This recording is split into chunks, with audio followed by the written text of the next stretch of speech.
Hello, Mrisei everyone. Wose kwa muri ikoko.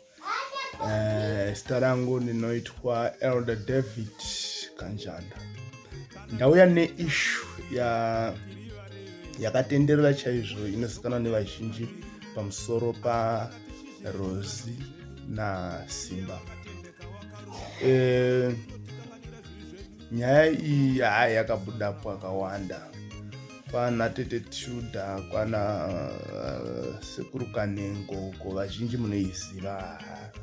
But inini ndauya kuzokuonesai kuti munzwisise. Ndakaona chekutaura ipapo saElder pandaifollowa nyaya iyi ndakaona kuti alright, pane zvimwe zvinhu zvatinogona kudzidza ipapo uye kuita zvinhu zvatinogona kubata kuitira mangwana kana tazopinda masituations akadaro, uye tigozoziva zvekuti tinobuda sei kana tasangana nenyaya dzakafanana neidzodzo. Chandoda kuti vanhu vazive ndechekuti mukufamba kwenyaya iyi chikurukurwa ichitaurwa, musikana uyu ane paakazosvika pakutaura nyaya dzesatanism. Akazoenda achindobatsirwa kwaaienda, ndinotenda kuti kwana Sekuru Kanengo ikoko. Chinhu chandoda kujekesa kune ruzhinji rwakatarira panguva ino ndechekuti kazhinji kana uchidhila naSatani usaona munhu. Ukaona munhu uchapedzisira usikachagoni kurwa naSatani nekuti unenge wawenga munhu. Yeti ruvengo ndo zvimwe zvezvibereko zvaSatani. Saka paunovenga munhu uchiti uyu akashaisha apa, uyu akashaisha apa, uyu akashaisha apa, Satani anobva asimba nekuti ndo area yake, ndo side rake. Bhaibheri rinoti kuna Ephesians chapter 6 verse 12 rinoti atirwi nenyama neropa. Tinorwa nevabati, nevane simba, nemadzishe enyika eri marino. Iyoyo ndo mweya yetsvina, ndo satanism iyoyo yatinorwa nayo. Ipapo regai ndive ndajekesa kune umwe munhu kuti tine vanhu vakawanda vanoti vakanzwa kuti uyo musatanist vanovhunduka, hana inorova stere kutya. Chavasingazivi ndechekuti number 1, paunonamata kuna Mwari uchirayira mweya yetsvina, uchidzinga mweya yetsvina paya, unenge uri kutorwa naSatani direct. But mubvunzo wozoti ko unozotya sei munhu agarwa naSatani, iwe waimborwa naSatani wacho muprayer? Ipapo ndavhura umwe munhu pfungwa ipapo. Chechipiri ndechekuti unofanira kuziva kuti Satani haana kana simba zvachose. Anoita seane simba kana iwe usati waziva rimwe simba rinokunda iye.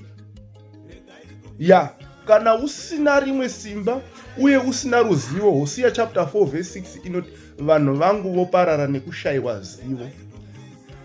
John inobva yati muchaziva zvokwadi nezvokwadi ichakusunungurai.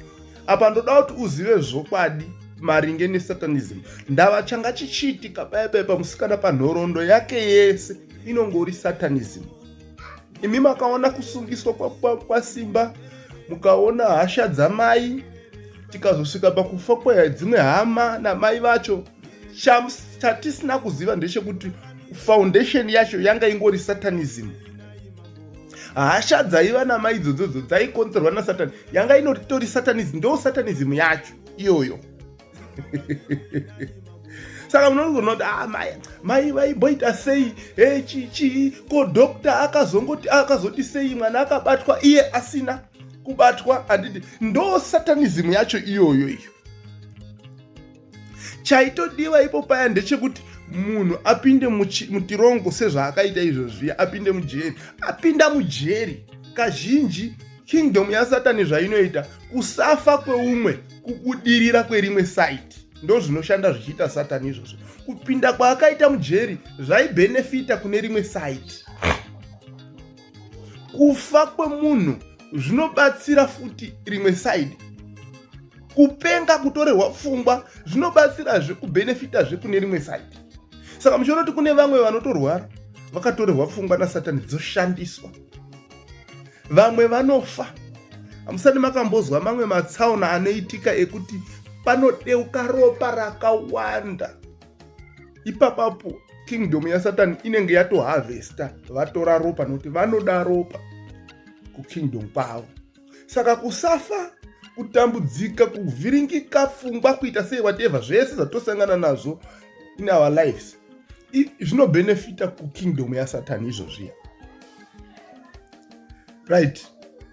Saka kuongorora kwandakaita nyaya iyi ichitaurwa nemufambiro wayo wese, chidhindo kana kuti conclusion yangu yakangozoperera pakuti ndakangoconcluda kuti ndo inonzi Satanism iyoyo. Tinogona kutsanangura zvinopfuura apa. Kana uine mubvunzo isa mucomment section, tobatsirana tichibva ipapo. Zvimwe zvacho zvinozouya kazhinji vanhu vabvunza mibvunzo, but tinoda vanhu vanobvunza mibvunzo vaine pfungwa yekuda kudzidza, yekuda kubatsirika zviri maringe nesoko raMwari. Usangobvunza mubvunzo je kana kubvunza mubvunzo wenharo, tinogona kusiyana nemubvunzo wako. Bvunza mubvunzo wako.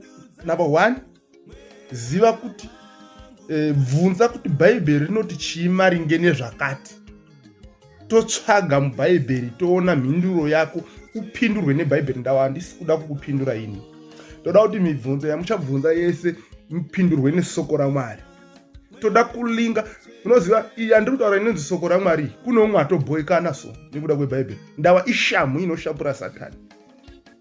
Ukaona tanguti Bhaibheri, iwe wobva watotanga kuita kakuzwa kuti Bhaibheri rechi ziva kuti taakutanga kukususpecta kuti area iyoyi yemasatanisti pamwe ilevel yasiyana asi uriko. Munoziva here kuti masatanisti ane malevels.